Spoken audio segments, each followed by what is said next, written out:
Bapa dan Putra Roh Kudus. Amin. Sekarang dan selama-lamanya. Bapak Ibu yang terkasih dalam Kristus, minggu lalu kita telah mendalami tema kedua, yaitu tentang bangkit dan bergerak bersama demi terwujudnya gereja sinodal yang berkualitas garam dunia dan terang-terang dunia. Pada pertemuan AAP minggu ketiga, kita diajak memulai tema berpartisipasi mengembangkan talenta untuk karya pewartaan kerajaan Allah dan era digital. Dengan inspirasi dari Injil Matius bab 25 ayat 14 sampai 30, perumpamaan tentang talenta. Mari kita mengawali pertemuan ini dengan doa.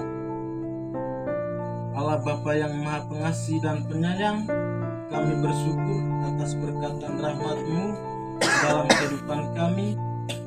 Kini kami kembali berkumpul untuk memulai tema AAP minggu ketiga ini dengan tema berpartisipasi mengembangkan talenta untuk karya pewartaan kerajaan Allah dan era digital. Bapa, utuslah Roh Kudus-Mu dalam hati dan pikiran kami masing-masing, sehingga kami dapat memahami firman-Mu sesuai dengan kehendak-Mu. Demi Kristus Tuhan dan Pengantara kami yang hidup berkuasa bersama Dikau dalam persekutuan dengan Roh Kudus Allah sepanjang segala masa. Amin. Untuk pembacaan kitab sucinya Matius bab 25 ayat 14 sampai 30, yaitu sebab hal kerajaan surga sama seperti seorang yang mau berpergian ke luar negeri, yang memanggil hamba-hambanya dan mempercayakan hartanya kepada mereka. Yang seorang diberikannya 5 talenta, yang seorang lagi 2, dan yang seorang lagi 1, masing-masing menurut kesanggupannya. Lalu ia berangkat. Segera pergilah hamba yang menerima 5 talenta itu. Ia menjalankan uang itu, lalu beroleh laba 5 talenta. Hamba yang menerima 2 talenta itu pun berbuat demikian juga dan berlaba 2 talenta. Tetapi hamba yang menerima 1 talenta itu pergi menggali lubang di dalam tanah, lalu menyembunyikannya uang tuannya. Lama sudah itu pulanglah tuan hamba-hamba itu, lalu mengadakan perhitungan dengan mereka. Hamba yang menerima 5 talenta itu datang, dan ia membawa laba 5 talenta. Katanya, "Tuan, 5 talenta Tuan percayakan kepadaku. Lihat, aku telah beroleh laba 5 talenta." Maka kata tuannya itu kepadanya, "Baik sekali perbuatanmu itu, hai hambaku yang baik dan setia. Engkau telah setia dalam perkara kecil, aku akan memberikan kepadamu tanggung jawab dalam perkara yang besar. Masuklah dan turutlah dalam kebahagiaan Tuanmu." Lalu datanglah hamba yang menerima 2 talenta itu. Katanya, "Tuan, 2 talenta Tuan percayakan kepadaku. Lihat, aku telah beroleh laba 2 talenta." Maka kata tuannya itu kepadanya, baik sekali perbuatanmu itu, hai hambaku yang baik dan setia. Engkau telah setia memikul tanggung jawab dalam perkara yang kecil. Aku akan memberikan kepadamu tanggung jawab dalam perkara yang besar. Masuklah dan turutlah dalam kebahagiaan Tuhanmu. Kini datanglah juga hamba yang menerima 1 talenta itu dan berkata, Tuhan, aku tahu bahwa Tuhan adalah manusia yang kejam, yang menuai di tempat di mana Tuhan tidak menabur, dan yang memungut dari tempat di mana Tuhan tidak menanam.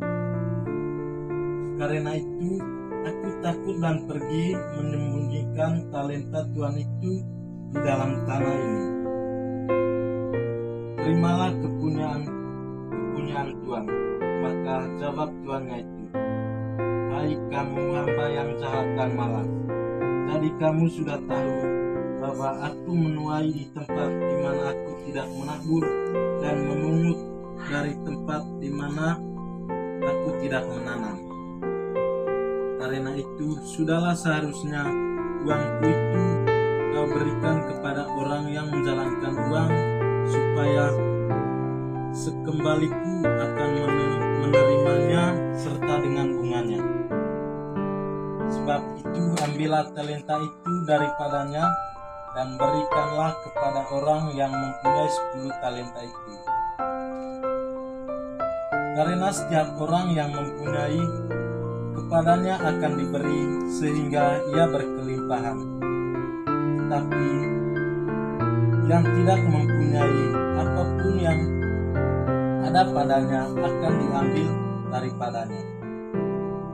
Dan campakkanlah hamba yang tidak berguna itu ke dalam kegelapan yang paling gelap. Di sanalah akan terdapat ratap dan retak gigi.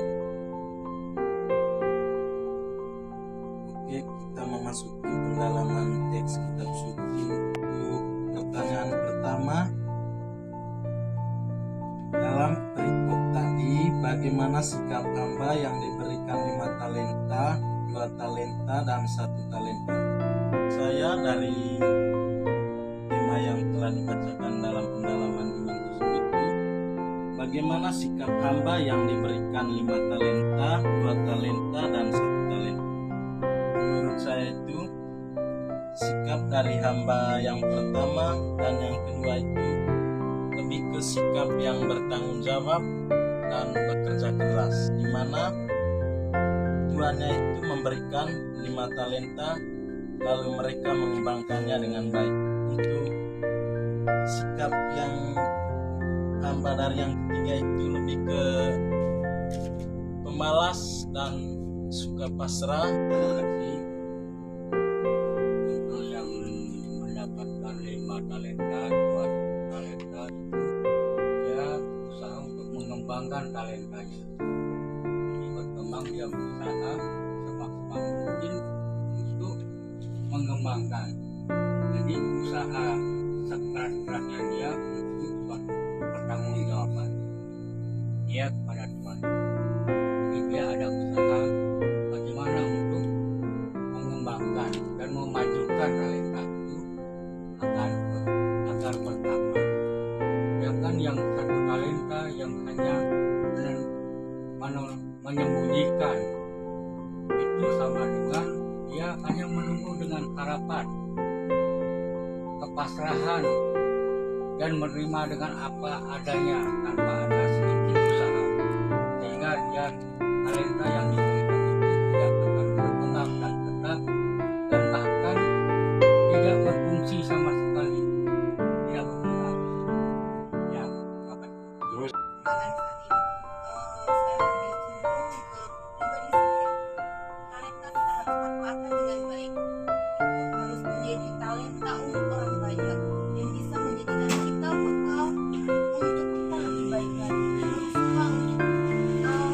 Garam dan terang di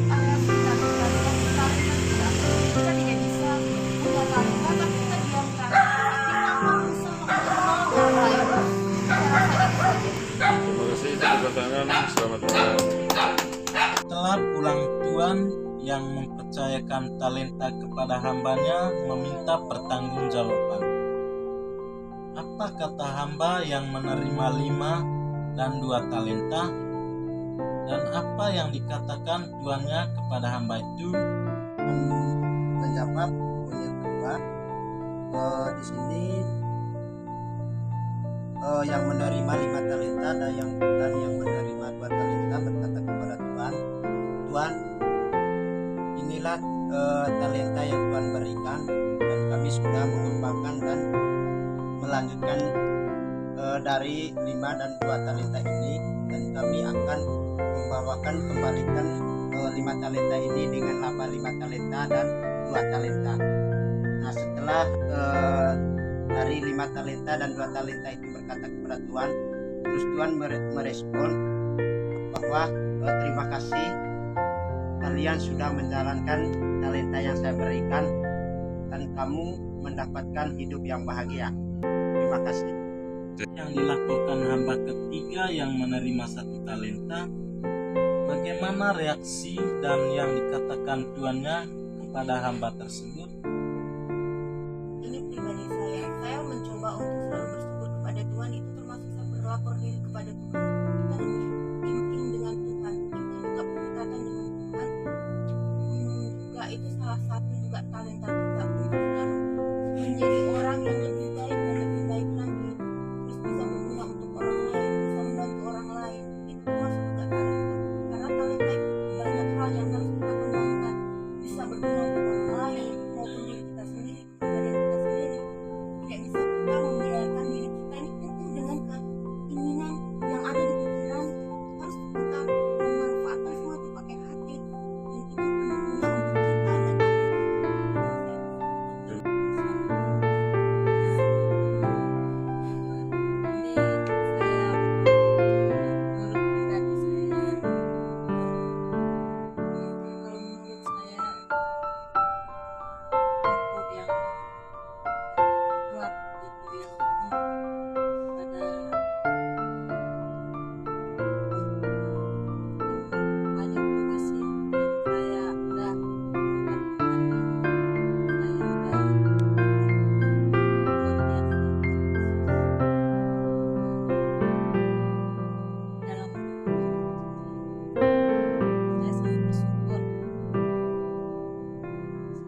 Untuk poin yang keempat, apa yang Anda pahami tentang talenta dalam bacaan tadi? Yang saya pahami, talenta dalam bacaan tadi adalah suatu pengalaman, suatu nilai atau suatu poin yang harus dikembangkan dan harus diusahakan untuk bagaimana mendapatkan nilai tambah. Kadang-kadang juga bisa dilakukan buat nilai tidak ada sama sekali nilai tambahnya, dan tetap karena tidak ada pergerakan atau usaha. Jadi talenta itu merupakan suatu usaha, kreativitas atau sekarang bakat. Terima kasih. Talenta apakah yang dikaruniakan Allah kepada Anda? baik, terima kasih. Untuk saya pribadi kembali, talenta apa yang Tuhan berikan untuk saya saat ini belajar untuk memahami diri saya sendiri, belajar memaafkan orang lain. Itu talenta yang saat ini sedang saya dalami. Belajar untuk bersyukur, apapun yang Tuhan berikan untuk saya, itu akan saya pelajari, karena itu semua adalah talenta. Talenta yang mungkin orang tidak semua bisa merasakan kehadiran Tuhan kepada diri kita, mencoba untuk menjadi yang lebih baik lagi dengan keadaan apapun. Itu yang saya rasakan, untuk memperbarui cara hidup kita, dalam pola berpikir kita, dalam bersikap, kata, itu saya rasa yang membuat saya menjadi nyaman, dan talenta itu saat ini yang sedang saya dalami. Terima kasih. Untuk talenta yang dikaruniakan oleh Allah kepada diri hamba, yaitu berbuat baik, saling mengasihi, saling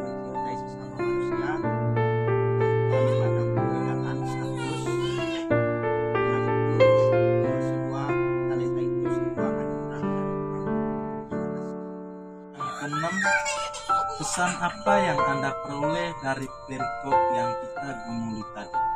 Baik, ini dari pesan yang dimulai tadi itu menyampaikan yaitu memberikan talenta kita atau pengalaman kita kepada orang lain. Maka kita memberikan sebagian dan jangan terlalu mementingkan diri sendiri, dan membagi-bagikan kepada orang lain sehingga orang lain itu berkembang.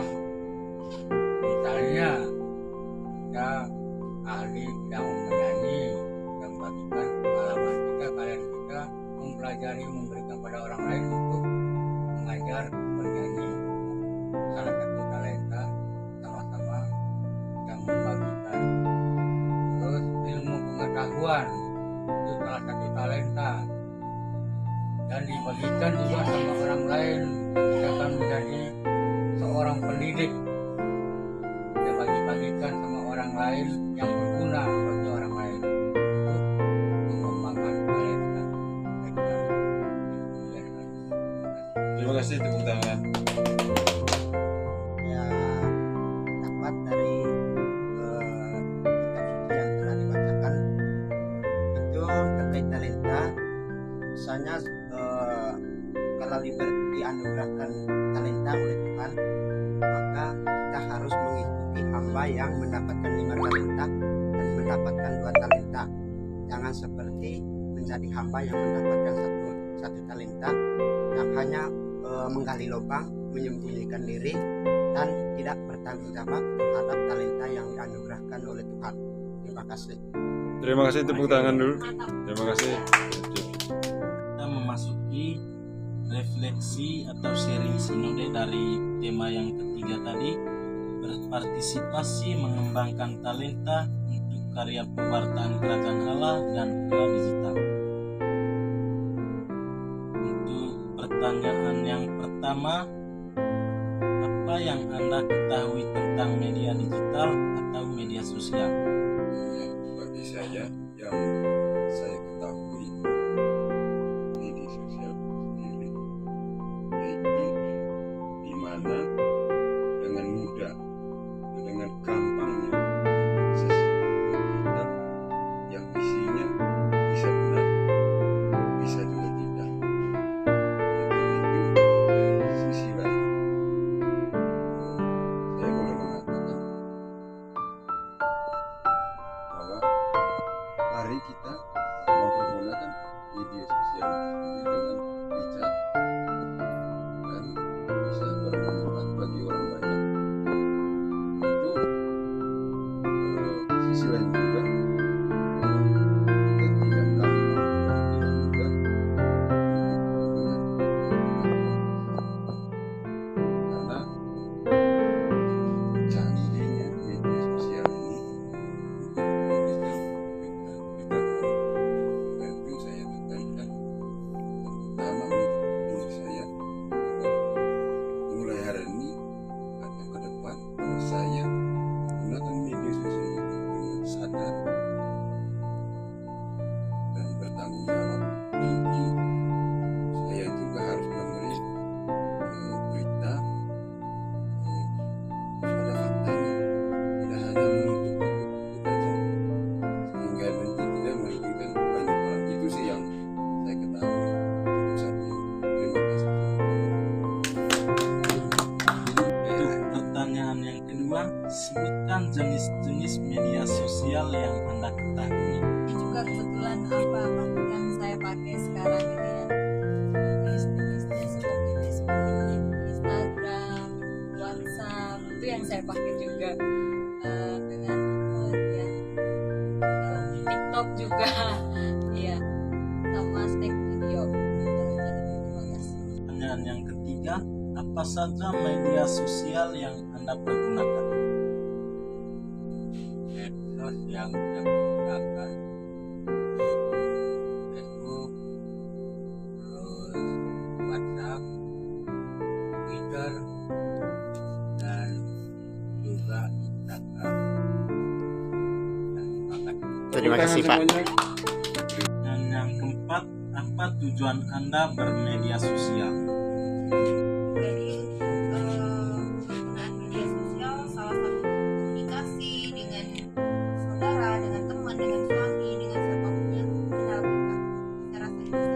Terima kasih.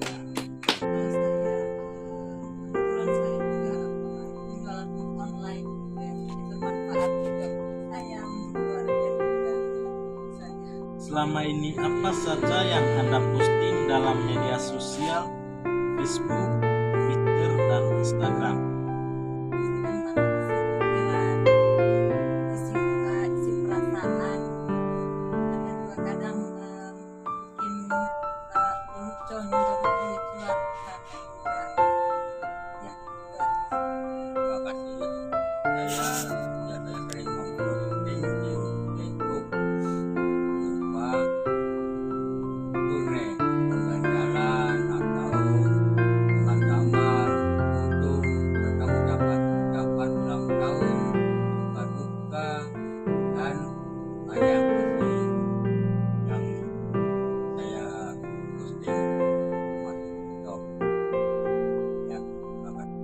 Yang saya posting, saya bagikan ke media sosial punya saya selama ini. Yang pertama itu informasi yang dibutuhkan mungkin bagi banyak orang, misalnya lowongan pekerjaan bagi yang membutuhkan. Habis itu lelucon dimana dengan tujuan untuk menghibur yang ada di media sosial saya. Itu aja. Terima kasih. Terima kasih, tepuk tangan. Pertanyaan yang terakhir, kita sebagai orang Katolik yang telah menerima baptisan dipanggil untuk turut ambil bagian dalam tugas Kristus sebagai imam, nabi, dan raja. Sebagai nabi, kita dipanggil untuk mewartakan kerajaan Allah atau kabar gembira, firman Allah, nilai-nilai kekatolikan. Sehubungan dengan hal ini, apa yang Anda sudah dan hendak Anda lakukan dengan media sosial yang Anda miliki? Baik, yang saya gunakan dalam medsos itu biasanya saya gunakan tanya jawab atau ada informasi atau disebutkan satu grup itu namanya Laskar Kristus. Di situ ada grup untuk meluruskan siapa sebenarnya Yesus. Kalau ada yang bertanya begini, kita harus meluruskan dengan Laskar dan memberi jawaban yang benar sehingga orang yang bertanya mengerti dan paham akan ajaran Kristus. Ya, terima kasih. Kalau untuk saya pribadi kemarin untuk mempost sesuatu yang buat saya jadi baik, kadang-kadang saya memakai WhatsApp untuk memberi informasi kepada teman atau siapapun yang ingin membutuhkan pelajaran dokumen atau batis. Saya pakai informasi melalui WhatsApp. Rasa Terima kasih, tepuk tangan. Yang hendak saya lakukan untuk mewartakan sebagai nabi yang sudah dibaptis sebagai Katolik melalui media sosial, yang saya hendak lakukan adalah memposting pengajaran terkait agama Katolik, iman Katolik.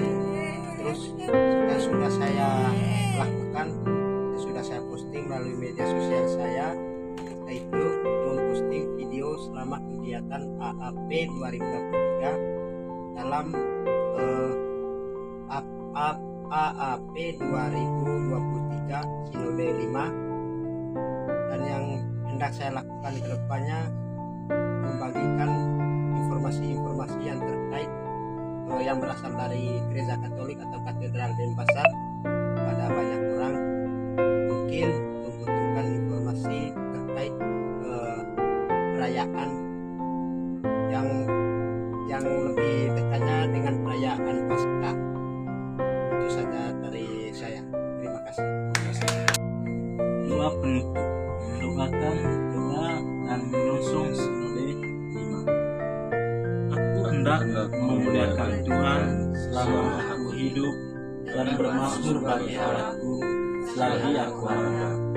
Allah Bapa yang Maha Agung, kami bersyukur atas berkat dan rahmat-Mu yang berlimpah dalam kehidupan dan karya kami. terutama pendekatan-Mu dalam karya pastoral yang dibangun oleh gereja lokal Kusuma Pasar dari waktu ke waktu. Allah Bapa sumber kekuatan kami, pada bulan November nanti kami akan menyelenggarakan sinode kelima untuk mengevaluasi karya pastoral yang telah kami lalui dan merumuskan arah karya pastoral serta visi-misi Kuskupan Denpasar periode 2024-2028. Kami mohon kepadamu ya Bapa, berkatilah segala usaha dan rencana kami dalam mempersiapkan pelaksanaan sinode ini. Utuslah Roh Kudus-Mu memenuhi hati segenap umat agar sinode ini menjadi gerak bersama dalam keikutsertaan umat membangun gereja Kudus-Mu, menghadirkan kerajaan Allah di tengah dunia. Berkatilah seluruh umat, panitia dan para fungsionaris dari tingkat basis hingga keuskupan agar mampu memaknai masa persiapan sinode ini sebagai saat rahmat dalam kehidupan. Bantulah dengan caramu yang ajaib agar tahapan sinode yang telah ditetapkan dapat berjalan sesuai dengan rencana dan kehendak-Mu. Semoga melalui tema bangkit dan bergerak bersama demi terwujudnya gereja sinode persekutuan konfirmasi Yesus, kami dapat merumuskan visi-misi serta karya pastoral yang menjawab kebutuhan umat yang ada ini dengan segala tantangannya. Kiranya kami menemukan dalam Engkau kesatuan kami, agar kami boleh berjalan bersama menuju kehidupan abadi bersama Bunda Maria, doa dan harapan ini dapat melanjutkan kehadiran-Mu dengan pengantaran Kristus Tuhan kami